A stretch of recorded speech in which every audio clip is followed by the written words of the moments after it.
மகளிர் உரிமை தொகைக்காக 5000 ரூபாய் இன்று காலை வரவு வைக்கப்பட்டுள்ளதாக முதலமைச்சர் ஸ்டாலின் தெரிவித்தார். இது தொடர்பாக எக்ஸ் தளத்தில் வீடியோ வெளியிட்டுள்ள அவர், தேர்தலை காரணம் காட்டி 3 மாதங்களுக்கு உரிமை தொகையை முடக்க பார்க்கிறார்கள் என்று விமர்சித்த அவர், நமது திராவிட மாடல் அரசு முந்திக் கொண்டது என தெரிவித்தார். தொடர்ந்து பிப்ரவரி, மார்ச், ஏப்ரல் மாதங்களுக்கான முன்பணமாக 3000 ரூபாயும், கோடைக்கால சிறப்பு தொகையாக 2000 ரூபாயும் என மொத்தம் 1.5 கோடி உரிமை திட்ட பயனாளிகளுக்கு இன்று காலை 5000 ரூபாய் வரவு வைக்கப்பட்டிருப்பதாக தெரிவித்தார். மேலும் திராவிட மாடல் 2.0 1000 ரூபாய் உரிமை தொகையை 2000 ரூபாயாக உயர்த்தி வழங்குவோம் என்றும் வாக்குறுதியளித்தார். ஒரு முக்கியமான முடிவு எடுத்திருக்கிறேன். அதன்படி இந்த பிப்ரவரி மாதம் மட்டும் இல்லாமல் அடுத்த 2 மாதம், அதாவது மார்ச், ஏப்ரலுக்கான உரிமை தொகை தவணைகளை சேர்த்து 3000 ரூபாயும், கூடுதலாக கோடைக்கால செலவுகளை கருத்தில் கொண்டு மேலும் 2000 ரூபாய் சிறப்பு தொகையும் சேர்த்து இந்த பிப்ரவரி மாதம் 5000 ரூபாயை சிறப்பு மகளிர் உரிமை தொகையாக 1,31 லட்சம் பெண்களுக்கு வழங்க உத்தரவிட்டிருக்கிறேன். திண்டுக்கல்லில் கௌரவ விரிவுரையாளர்கள் போராட்டத்தில் கலந்து கொண்ட அதிமுக முன்னாள் அமைச்சர் திண்டுக்கல் சீனிவாசன், ஆசிரியர்களிடம் மோடிக்காக எங்களுக்கு ஓட்டு போட வேண்டாம் என கூறிவிடாதீர்கள் என பேசியது சலசலப்பை ஏற்படுத்தியுள்ளது. திண்டுக்கல்லில் எம்.வி. முத்தையா அரசு மகளிர் கலைக்கல்லூரி கௌரவ விரிவுரையாளர்கள் நடத்தும் 4வது நாள் உள்ளிருப்பு போராட்டத்திற்கு அதிமுக முன்னாள் அமைச்சர் திண்டுக்கல் சீனிவாசன் நேரில் சென்று ஆதரவு தெரிவித்தார். பின்னர் செய்தியாளர்களிடம் பேசிய திண்டுக்கல் சீனிவாசன், கௌரவ விரிவுரையாளர்கள், அங்கன்வாடி ஆசிரியர்கள் என அனைவரும் போராடி கொண்டிருக்கும் நிலையில் ஜாக்டோ ஜியோவை வைத்து முதலமைச்சர் ஸ்டாலின் தனக்குத்தானே பாராட்டு விழா நடத்தி கொண்டுள்ளார் என விமர்சித்து பேசினார். மேலும் தமிழகத்தில் திமுகவை தவிர யார் ஆட்சி அமைத்தாலும் அது டெல்லி ஆட்சி என ஸ்டாலின் கூறியது குறித்த கேள்விக்கு, டெல்லி ஆட்சியாக இருந்தாலும் இருந்துட்டு போகட்டும் என்று பதிலளித்த அவர், மத்திய அரசாங்கத்திடம் தான் மாநில அரசாங்கம் கேட்க வேண்டும் என விளக்கமளித்தார். புதுசா அவங்களுக்கு வேண்டிய கம்பெனி மட்டும் வச்சு ஜாக்டோ ஜியோன்னு சொல்லி ஒரு ஆர்ப்பாட்ட ஒரு பாராட்டு நடத்தி தனக்கு தானே பாராட்டு விழா, என் மகன் எனக்கு பாராட்ட சொல்ற மாதிரி ஏமாத்திக்கிட்டு இருக்காங்க. மக்கள் அதுல நம்பிக்கை இல்லாம தான் போராடிக்கிட்டு இருக்காங்க. சகோதரிகள் இவ்வளவு பேர் போராட்டம் நடத்திக்கிட்டு இருக்காங்க. இந்த நிலையில இன்னைக்கு திமுக மத்திய அரசோட பட்ஜெட் சரியில்லைன்னு சொல்லி அவங்க ஆர்ப்பாட்டம் பண்றாங்க. கேளுக்கு முடிச்சிட்டீங்களா இருக்கா? நேற்றைக்கு சட்டசபை பாராளுமன்றத்தில் நேருக்கு நேராக நம்முடைய நிர்மலா சீதாராமன் அவர்கள் ஆணி அடித்தார் போல எதிர்கட்சிகளுக்கு பதில் சொல்லியிருக்காங்க. காங்கிரஸ் ஆட்சியில் செய்த தவறுகள், அவங்க எந்தெந்த காலத்தில் என்னென்ன தப்பு பண்ணாங்க, எப்படி நிறைவேற்றப்பட்டிருக்கிறது, அத்தனை பிஜேபி ஆட்சி செய்திருக்கிறோம். காங்கிரஸ் மோசமான ஆட்சி என்பதை கிழித்து கீரை நிட்டு வெளியே வந்துட்டாங்க. நாங்கள பொறுப்பு பதிலை படிச்சு பார்க்க சொல்லுங்க. அடுத்த தேர்தலில் உதயநிதியை முதலமைச்சராக்குவதுதான் முதலமைச்சர் ஸ்டாலினின் நோக்கம் என பாஜக மாநில தலைவர் நயினார் நாகேந்திரன் விமர்சித்துள்ளார். கோவை வடக்கு சட்டமன்ற தொகுதிக்கு உட்பட்ட வடவள்ளி பகுதியில் நடைபெற்ற மோடி முகாம் நிகழ்ச்சியில் சிறப்பு அழைப்பாளராக பங்கேற்ற பாஜக மாநில தலைவர் நயினார் நாகேந்திரன் மற்றும் மகளிர் அணி தேசிய தலைவர் வானதி சீனிவாசன் ஆகியோர் செய்தியாளர்களை சந்தித்தனர்.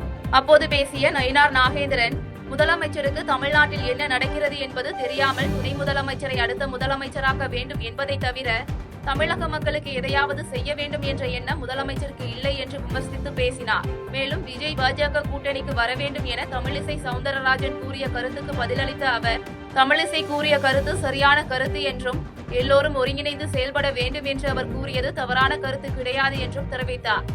அதனைத் தொடர்ந்து அண்ணாமலை குறித்த கேள்விக்கு, எங்களுக்கும் அண்ணாமலைக்கும் எந்த பிரச்சனையும் இல்லை என்றும் தமிழகம் முழுவதும் 24,000 இடங்களை தெருமுனை கூட்டங்கள் நடத்த அண்ணாமலைக்கு பொறுப்பு இருக்கிறது என்றும் பதிலளித்தார். குடும்ப ஆட்சி, முன்னாள் முதலமைச்சர் கலைஞர், இந்நாள் முதல்வர் நம்ம மதிப்புக்குரிய ஸ்டாலின் அவர்கள், அப்புறம் இருக்கக்கூடிய துணை முதலமைச்சரை அடுத்த தேர்தலில் முதலமைச்சராக நோக்கம் தான் இருக்கிற தவிர தமிழ்நாட்டு மக்களுக்கு எதையும் செய்கிற எண்ணமோ உணர்வோ சிந்தனையோ நம்மளுடைய முதலமைச்சருக்கு இல்லை. ஆனால் இன்னொரு மக்கள் போராடாமல் இருக்காங்க. அவங்க எப்படி போராடாங்கன்னா, என்னைக்கு தேர்தல் தேதி அறிவிக்கிறாங்களோ அன்னைக்கு வாக்கு சாவடியில் அவங்களுடைய மனநிலையை தேசிய ஜனநாயக கூட்டணி வாக்களித்து அந்த போராட்டம் நடக்கும். கரூரில் சட்டவிரோதமாக ஆற்று மணலை கொட்டி வைத்திருந்ததாக பிஏஓ அளித்த புகாரின் பேரில் அதிமுக முன்னாள் அமைச்சர் எம்.ஆர். விஜயபாஸ்கர் மீது நகர காவல் நிலையத்தில் வழக்கு பதிவு செய்யப்பட்டுள்ளது. கரூர் மாவட்டம் ஆண்டாங்கோவில் கீழ்பாகம் பகுதியில் அதிமுகவைச் சேர்ந்த முன்னாள் அமைச்சர் எம்.ஆர். விஜயபாஸ்கருக்கு சொந்தமான இடத்தில் அரசு அனுமதியின்றி சட்டவிரோதமாக ஆற்றுமணல் கொட்டி வைக்கப்பட்டிருப்பதாக கிராம நிர்வாக அலுவலர் அளித்த புகாரின் பேரில் எம்.ஆர். விஜயபாஸ்கர் மற்றும் அதிமுக பிரமுகர் தனபால் ஆகிய இருவர் மீதும் கரூர் நகர காவல் நிலையத்தில் வழக்கு பதிவு செய்யப்பட்டுள்ளது. இந்த நிலையில் ஆண்டாங்கோவில் மந்தை அருகில் உள்ள அதிமுக பிரமுகர் தனபால் என்பவருக்கு சொந்தமான இடத்தில் கொட்டி வைக்கப்பட்டுள்ள ஆற்று மணலை பறிமுதல் செய்ய வந்த அதிகாரிகளுக்கு எதிர்ப்பு தெரிவித்து அதிமுக நிர்வாகிகள் ஜேசிபி மற்றும் டிப்பர் லாரிகளை உள்ளே விடாமல் தடுத்து நிறுத்தி தர்ணா போராட்டத்தில் ஈடுபட்டனர். இந்த போராட்டத்தால் காவல்துறையினருக்கும் பொதுமக்களுக்கும் இடையே தள்ளுமுள்ளு ஏற்பட்டதால் பரபரப்பான சூழல் காணப்பட்டது. ஆரம்பத்திலிருந்து நாங்க சொன்னது என்னன்னா, மணல் இங்கேயே இருக்கட்டும், 2 வருவாய்த்துறையை சேர்ந்தவரையும் 2 காவல்துறையை சேர்ந்தவரையும் நீங்க பாதுகாப்புக்கு போடுங்க. நாங்கள் கொடுக்குற பில்லை ஒரிஜினல் பில்லை நீங்கள் வெரிஃபை பண்ணுங்கள். பீடபிலிட்டியில், அதாவது என் பீடபிலிட்டி மூலம் தான் வாங்கப்பட்டதான்னு வெரிஃபை பண்ணுங்கள். உண்மையை தெரிஞ்ச பின்னாடி அது உண்மையான பில்லாக இருந்தால் மண்ணை இங்கே இருக்கட்டும். அது மேலும் உங்களுக்கு ஏதாவது சந்தேகம் இருந்தால் நீங்கள் மண்ணை இல்லைங்கன்னு சொல்லி சொன்னோம். அதுக்காக சுமார் 2 மணி நேரம் பேசி பார்த்தோம். ஆனால் மீண்டும் மீண்டும் காவல்துறை சொல்வது ஒரே வார்த்தை தான், அரசியல் ரீதியான அழுத்தம் எங்களுக்கு உள்ளது, மேலிடத்திலிருந்து அழுத்தம் உள்ளது. இதையே மீண்டும் மீண்டும் சொல்லிக்கொண்டே இருக்கிறார்கள். எஃப்ஐஆரின் படி எஃப்ஐஆரில் சொல்லியிருக்காரு மணியார் என்ன சொல்லியிருக்காருன்னா, அவர் அஇஅதிமுக பொறுப்பில் இருக்கிறதா சொல்லியிருக்கார். அவர் ஒரு கிராம நிர்வாக அலுவலர், எவ்வாறு அதை தெரிந்து கொண்டார் என்பது எங்களுக்கு தெரியும். அவர் புகார்ல மட்டும் அப்படி சொல்லியிருக்காரு. மாநில அளவிலான கையுந்து போட்டியில் பங்கேற்கும் வீரர் வீராங்கனைகளுக்கான பேரணியை நாடாளுமன்ற உறுப்பினர் கௌதம சிகாமணி துவக்கி வைத்தார். திருவாரூர் மாவட்டம் குரடாச்சேரியில் பூண்டி நினைவு கையுந்து கழகம் மற்றும் மாவட்ட கையுந்து கழகம் இணைந்து நடத்தும் மாநில அளவிலான இளையோர் கையுந்து போட்டிக்கான துவக்க விழா சட்டமன்ற உறுப்பினர் பூண்டி கலைவாணன் தலைமையில் நடைபெற்றது. இதில் சிறப்பு அழைப்பாளராக கலந்து கொண்ட நாடாளுமன்ற உறுப்பினரும் மாநில கையுந்து கழக தலைவருமான பொன் கௌதம சிகாமணி பல்வேறு மாவட்டங்களைச் சேர்ந்த விளையாட்டு வீரர் வீராங்கனைகள் பங்கேற்ற பேரணியை கொடியசைத்து துவக்கி வைத்தார். இந்த பேரணியானது வெண்ணவாசல் பாலத்தில் இருந்து முக்கிய வீதிகளின் வழியாக மேலதாளங்கள் முழங்க விளையாட்டு மைதானம் வரை நடைபெற்றது. இதனைத் தொடர்ந்து நாடாளுமன்ற உறுப்பினர் கௌதம சிகாமணி கையுந்து போட்டியினை துவக்கி வைத்து விளையாட்டு வீரர்களுக்கு வாழ்த்துக்களை தெரிவித்தார்.